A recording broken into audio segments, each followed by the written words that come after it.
Alis ni Dodong, good morning po sa inyo. Ayan, tumubo na yung yung halaman, maganda na. Ito po yung kung naalala nyo, ito yung ginarden ko po, mga yung gibunlay na ko ba. Kani siya may nabilin kay ako nang gawong fertilizer.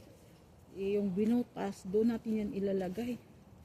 Yan po sa garden. Malamig ho ngayon. Hindi pa nakaano si Mister kasi sabi niya alis daw kami ng maaga. Hindi man, may kausap pa man. Kaya tingnan po natin kasi gusto kong doon na lang ako magtatanim hanggang dito. Hanggang dito ako magtatanim. Kaya bunlayan ko po yan lahat. Kasi wala naman damo. Bunlayan ko hanggang doon.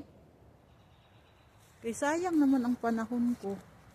Hindi naman tayo laging tinan nyo binubutas po ng maraming butas. Ayan. Kaya tinitingnan ko kasi magtatanim tayo mga palangga. Sayang kasi yung panahon natin.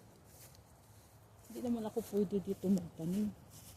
Ayaw ko dito. Kaya doon lang ako kasi yung maganda ang damo dito. Ayan, ang lamig na ng kamay ko. Hindi tayo dyan. Maraming yan pala aayusin yung mga gate na sira. Tumubo na yung lettuce ko pero yung iba hindi pa tumubo. Dito tayo. Pasyal tayo dito sa garden. Umalis na kaya yung anak ni Mister. Lamig mga kaibigan. Lamig na naman ang simoy.